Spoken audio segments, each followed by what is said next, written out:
જય ભારત, જય સંવિધાન. આજે દુઃખ સાથે આ વિડીયો બનાવવો પડ્યો. કેમ કે આ ભારતની સિસ્ટમ જે રહી, સિસ્ટમ સામું જે લડી રહ્યા યુવાનો રહ્યા, જે સિસ્ટમ સામું જે વૈજ્ઞાનિકો લડે છે, આ સિસ્ટમ સામું હર વ્યક્તિને પ્રોબ્લેમ છે.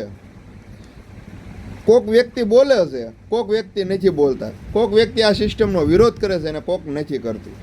એને આ સિસ્ટમનો વિરોધ માટે જે આંદોલન થઈ રહ્યું દિલ્હીની અંદર, જે જંતર મંતર પર જે આંદોલન થઈ રહ્યું છે, તેનું હું આ વીડિયાના માધ્યમથી સમર્થન આપી રહ્યો છું.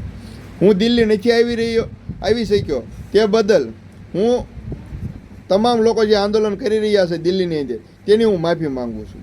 અને મારે એકને આવવાથી કે નહીં આવવાથી કોઈ ફેર પડવાનો નથી, પણ આ સોશિયલ મીડિયાના માધ્યમથી આનું ફૂલ સમર્થન આપી રહ્યો છું. આ સમર્થન મારે શા માટે આપવું પડ્યું? ભારતના જે શિક્ષણ મંત્રી જે અત્યારે રહ્યા, એ શિક્ષણ મંત્રીનું રાજીનામું માંગવાનું છે. શું કામ કે આ સિસ્ટમને, આ જે સિસ્ટમ થઈ રહી છે ને, આવી સિસ્ટમ કોઈ કરે નહીં ને તે માટેનું આ રાજીનામું છે. હવે આ સિસ્ટમ શું હોય હતી? એક પેપર લીક થઈ, નીટનું પેપર જે લીક થયું, એમાં 18 યુવાનો જે આત્મહત્યા કરી, જે એનું ભવિષ્ય બગડ્યું, આ ભવિષ્ય મૂકીને વયા હોય તેને ગયા. આના કારણે આ 18 મર્યા છે. કાલે 180 મરશે, પછી 1800 મરશે, તો આ સરકારનું પેટનું પાણી ન હલતું હોય ને, એ માટેનું આંદોલન છે કે આવું હવે ન થાય. આ 18 મર્યા પણ હવે બીજા કોઈ આત્મહત્યા ન કરે ને તે માટેનું આ આંદોલન છે. અને આ આંદોલનને હું સોશિયલ મીડિયાથી ફૂલ સપોર્ટ અને સમર્થન છે મારું. આ આંદોલનની અંદર હું જે લોકો જે દિલ્હી જંતર મંતર પર જઈ શકે એમ હોય ને તેને હું કહેવા માગું છું કે તમે ત્યાં જાઓ અને સમર્થન આપો. આ એક વ્યક્તિની લડત નથી કે નહીં એક પાર્ટીની લડત. આ લડત દેશના યુવાનોની જે હારે અન્યાય થઈ રહ્યો છે ને તેની લડત છે. જે શિક્ષણમાં જે અન્યાય થઈ રહ્યો તેની લડત છે. આ એક વ્યક્તિની નથી.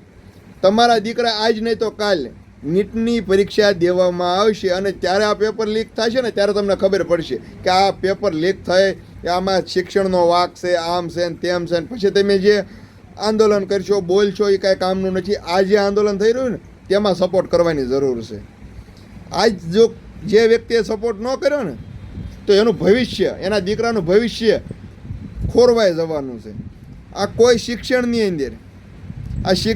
અંદર ખાલી આ નીટના પેપરની વાત નથી, કેટલા પેપર લીક થયા ઘણી જગ્યાએ. આ આંદોલન હાલતું હતું ને તોય મહારાષ્ટ્રની અંદર એક પેપર લીક થયું હતું. આંદોલન હાલતું હતું છતાં મહારાષ્ટ્રની અંદર પેપર લીક થયું હતું. આ સરકારને કાંઈ ફેર જ નથી પડતો.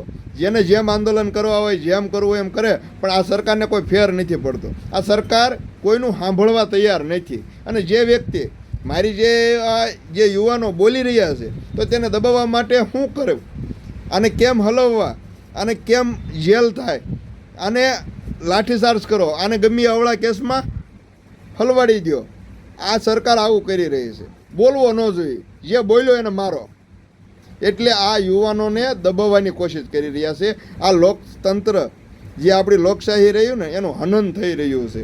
જે આ સંવિધાન રહ્યું ને એને હવે નાશ કરવાની આ તૈયારી ઉપર છે. જો સંવિધાન હાલતું હોય ને તો જે સોમન સાહેબને જે લઈ જવામાં આવ્યા છે ને, જો સંવિધાન હાલતું હોય ને તો આવી રીતે લઈ જવામાં ન આવે.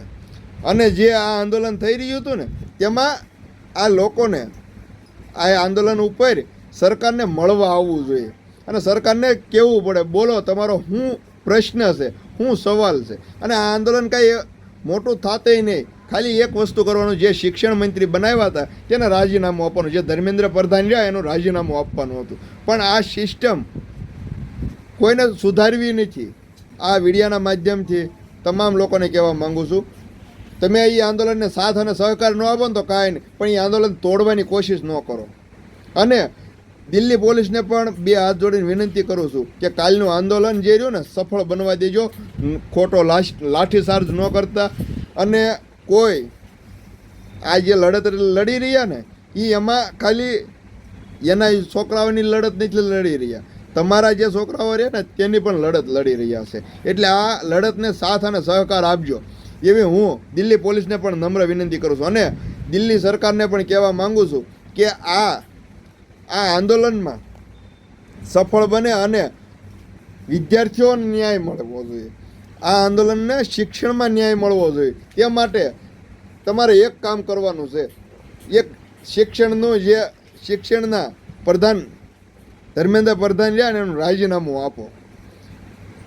આ સિસ્ટમને હવે બંધ કરવા માટેનું આ આંદોલન છે. એટલે આ સિસ્ટમ સુધારો એવું હું ભાજપ સરકારને પણ નમ્ર વિનંતી કરું છું કે આ સિસ્ટમ સુધારો. આવી સિસ્ટમના કારણે 18 યુવાનો મર્યા.